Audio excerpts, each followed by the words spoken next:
Hello class, आज हम history second chapter the lives of the Hunter gatherers में next topic पढ़ेंगे। और आज का टॉपिक है way of life. Way of life में हम जानेंगे कि हंटर गैदरर्स किस तरह से रहते थे, क्या काम करते थे, क्या खाते थे। The places where humans lived are called habitation sites. जिन जगहों पर ये ह्यूमन बींग्स रहते थे उन जगहों को हम हैबिटेशन साइट्स कहते थे। These were mostly near reverse और लेक्स। अब डेली के कामों को ज़रूरत को पूरा करने के लिए पानी की ज़रूरत तो होती ही है, इसलिए ये हैबिटेशन साइट्स उन जगहों पर होती थी जहाँ पर वाटर रिसोर्सेज इजीली अवेलेबल होते थे।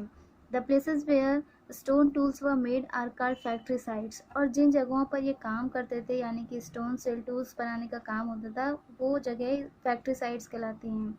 जैसे कि फैक्ट्री में आज भी लोग काम करते हैं, मैन्युफैक्चरिंग का वर्क करते हैं, तो इसीलिए जहाँ पर ये लोग स्टोन टूल्स बनाते थे उन जगहों का नाम फैक्ट्री साइट्स कहलाता था। These are located close to the sources of raw materials and are marked by an abundance of stone tools in different stages of preparation। और फैक्ट्री साइट्स में बहुत सारे तैयार टूल्स भी मिलते थे और अलग अलग स्टेज में, यानी कि अगर कोई टूल्स पूरा तैयार हो गया है तो वो भी मिलते हैं, कोई आधा तैयार है तो वो भी। इस तरह का स्टोर मिलता है वहाँ पर टूल्स का देखने को। Sometimes people lived in the factory sites for very long to make tools. फिर क्या होता था बाद में कि जो दूर दूर से लोग होते थे वो क्या करते थे कि उन्हीं जगहों पर रहकर काम करने लगे। अब जब बहुत टाइम तक लोग वहाँ पर रहते थे, काम करते थे, टूल्स बनाते थे, तो उन जगहों को फैक्ट्री कम हैबिटेशन साइट्स नाम दिया गया। यानी कि हैबिटेशन साइट्स वो जगह होती थी जहाँ पर लोग रहते थे, फैक्ट्री साइट्स वो जगह होती थी जहाँ पर लोग काम करते थे।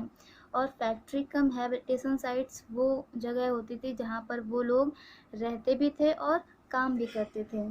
Early humans lived in groups of about 30 to 50 peoples. और वो human beings, early human beings जो हैं वो ग्रुप में रहते थे और ग्रुप में 30 to 50 पीपल्स हुआ करते थे। These groups were called bands. और इस तरह के ग्रुप्स क्या कहलाते थे? बैंड्स कहलाते थे।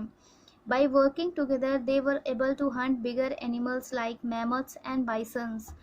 अब ये सब साथ में रहते थे तो जब बड़े जानवरों का शिकार करना होता था तो ये ग्रुप में जाते थे। और किस तरह के जानवर होते थे? मैमथ्स और बाइसन्स। ये काफ़ी बड़े बड़े एनिमल्स हुआ करते थे उस समय के और काफ़ी खतरनाक होते थे।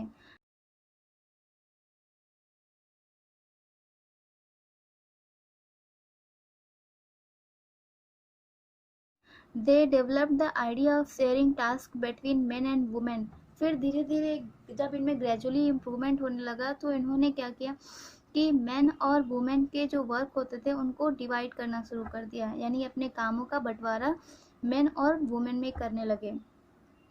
The main did the hunting while the women collected edible plants. जो मेन होते थे वो बाहर जाते थे जंगल में और शिकार करते थे, और जो फीमेल्स होती थी वो क्या करती थी? जंगलों से एडिबल प्लांट्स यानी कि जो खाने योग्य प्लांट्स होते थे उनको कलेक्ट करके लाती थी। दे लिव्ड इन केव्स और rock shelters to protect themselves from rain, sun and wild animals.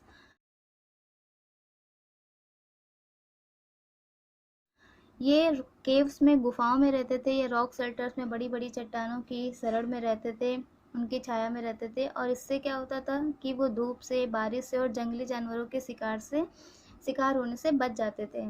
Sometimes they made shelters using rocks, grass, leaves and even animal skins. बाद में ये अपने खुद के घर भी बनाने लगे, और जो घर बनाते थे वो कैसे बनाते थे?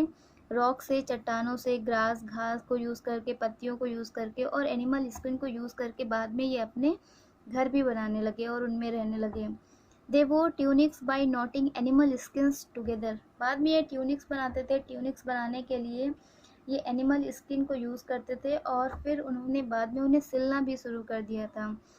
Letter on they even began to sew animal skins to make clothes. और इन्होंने क्या किया कि जो एनिमल स्किन होती थी उसको सिल कर, और सिलने के लिए जो निडल बनाते थे वो हड्डियों की या एंटलर्स की बनी हुई होती थी, और जो उसमें धागा यूज़ करते थे वो एनिमल स्किन को ही काफ़ी शार्प करके, काफ़ी उसको फाइन करके यूज़ करते थे। They made needles from bones and thin strips of leather as thread. ये बोन से या एंटलर से निडल बनाते थे और जो लेदर की स्ट्रिप्स होती थी उनको एज अ थ्रेड यूज़ करते थे। आप देख सकते हैं यहाँ पर एनिमल स्किन को इन्होंने ट्यूनिक तरह अपने कपड़ों की तरह यूज़ किया हुआ है। इस तरह से ये कपड़े बनाते थे, उनको सिलते थे और पहनते थे।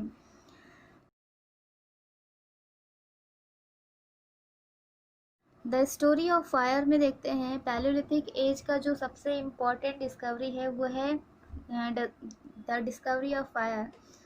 आज हम सभी जानते हैं कि हम डेली फायर को यूज़ करते हैं अपने घरों में खाना पकाने के लिए, और भी बहुत सारे कामों में हम यूज़ करते हैं। तो एक बहुत बड़ा टर्निंग पॉइंट रहा ये पैलियोलिथिक एज का। और फायर का जो डिस्कवरी हो वो पैलियोलिथिक एज में, पैलियोलिथिक एज यानी कि आप इसे ओल्ड स्टोन एज भी कहते हैं। How was fire discovered, fire की डिस्कवरिंग कैसे हुई, फायर की खोज कैसे हुई। It may have been recovered from natural fire and maintained, और it was the result of rubbing two stones against each other. Fire की खोज के बारे में ये आर्कियोलॉजिस्ट ये बताते हैं या हिस्टोरियंस ये बताते हैं कि या तो नेचुरली फायर लगी होगी और उसी से इन्होंने आग जलाना सीखा, और उसके बाद या फिर जैसे कि ये स्टोन टूल्स बनाते हैं तो दो स्टोन्स को आपस में हिट करते हैं, और हिट करने की वजह से जो स्पार्किंग होती है उसी से इन्होंने धीरे धीरे आग जलाना सीखा। Remains of ash have been found in Kurnool caves in Andhra Pradesh. और जो आग जलाते थे उसके रिमेन्स यानी कि जो राख बचती थी उसके अवशेष कुरनूल केव्स में मिले जो कि आंध्र प्रदेश में हैं।